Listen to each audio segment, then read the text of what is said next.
आपका। तो बताइए, उत्तर प्रदेश में SIR की प्रक्रिया कैसी चल रही है? देखिए, प्रक्रिया में फॉर्म घरों पर पहुंचाए जा रहे हैं, ये बात सही है, लोगों के घरों पे पहुंचे हैं और पहुंच भी रहे हैं।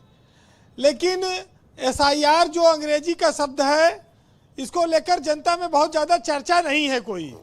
हाँ, ये जब फार्म आया है तो लोग अब इसको भरेंगे, क्योंकि जब सरकारें कोई आयोजन करती हैं, कोई नई व्यवस्था चलाती हैं, तो लोग उसको स्वीकार करते हैं, क्योंकि सरकारी सिस्टम पर लोगों का आज भी भरोसा है।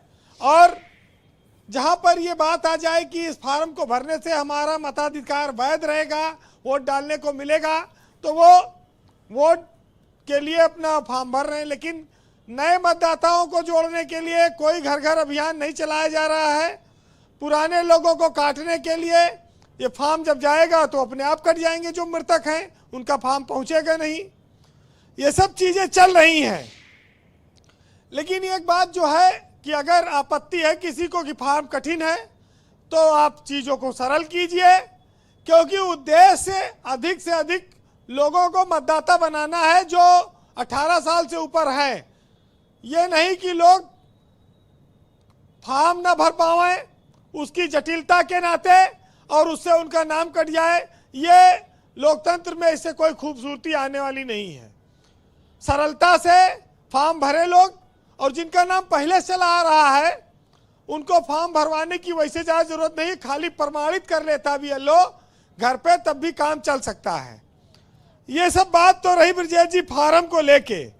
लेकिन क्या अब इस देश में राजनीतिक दलों को हर कदम पे लड़ना पड़ेगा और सरकार के हर काम को शंका से देखना पड़ेगा? ये बहुत बड़ा सवाल है।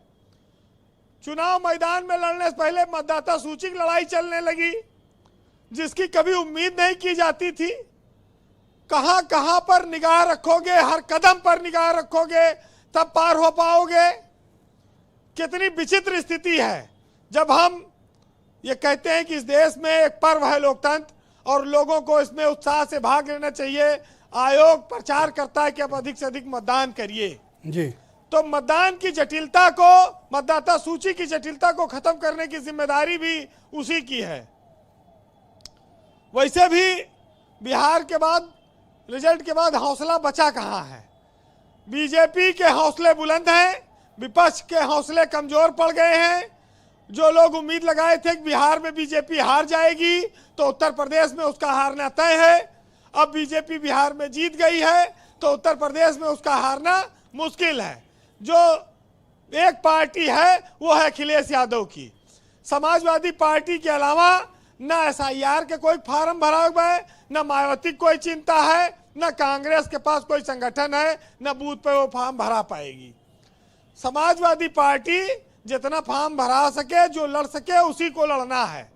बाकी यूपी में और ये छोटे मोटे जो दल हैं बीजेपी के सहारे हैं, उनके बीजेपी खुद ही भराएगी। और जो विपक्ष में है उनका कोई पूछने वाला नहीं, उनका गठबंधन हो तो भले कोई पूछेगा। तो स्थिति देखिए, ले देके भाजपा बनाम सपा है। और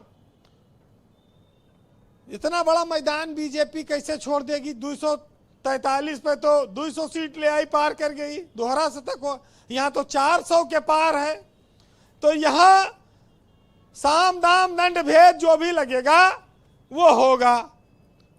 देखिए, मायावती की चिंता मुख्यमंत्री बनने, सरकार बनाने की है कि नहीं, क्योंकि वो ज़्यादा समय विपक्ष पर हमलावर रहती हैं। सत्ताधारी दल की वो आभारी भी हैं काफ़ी। तो उनका तो मामला देखिए, लोग देख रहे हैं जी। कांग्रेस के पास ना आदमी है ना कार्यकर्ता है, वो खाली 2-4-10 नेता है, वो सीमित जगह पर है। कांग्रेस को लोग उतना वोट भी नहीं दे रहे हैं, खड़ी नहीं हो पा रही है। अब आप ये सोचिए कि सबसे बड़ा संकट घोषणा पत्र का भी आने वाला है। भाई, जब हर घर में नौकरी देकर ऐलान करके नहीं जीत पा रहे हैं, अब कौन और घोषणा करिए जिससे जनता वोट दे उनको? अब विपक्ष के सामने ये भी बहुत बड़ी चुनौती आ रही है कि जनता को ऐसा क्या चीज दी जाए जिससे वो उनको वोट दे। सब तो ऑफर करके देख लिया, 30,000 रुपया दे रहे थे तेजस्वी यादव और घर घर नौकरी। अब एक ही चीज बचा है कि हर घर में मंत्री का ऑफर दे दियो कि हर घर में अब एक वो मंत्री बाध्यता बना है देंगे। 10% वाली, वरना ये भी ऑफर हो जाता। तो ये जी। भी बड़ी समस्या आ गई विपक्ष के सामने। कंक्लूड करें वीरेन जी। तो एक और चीज दिखती है, जी। चुनाव आयोग को देखना चाहिए कि एक आदमी दिल्ली में भी वोट डालेगा, एक आदमी फिर बिहार में डालेगा, फिर एक आदमी वही बंगाल में डाल देगा, फिर वही आदमी आके उत्तराखंड में डाल देगा, फिर वही यूपी में डाल देगा। ये क्यों कैसे नहीं, हो उनके रहा है खिलाफ इसको? कोई कार्रवाई नहीं की आयोग ने, कोई एक एक्शन नहीं हुआ किसी के खिलाफ। हाँ, तो ये चीजें देखनी पड़ेंगी आयोग को।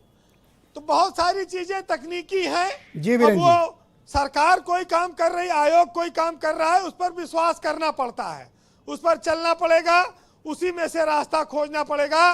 लेकिन सबके लिए बात लागू होती है कि राह संघर्ष की जो चलता है वो ही संसार को बदलता है, और जिसने रातों से जंग जीती है सुबह का सूरज बनकर वही निकलता है।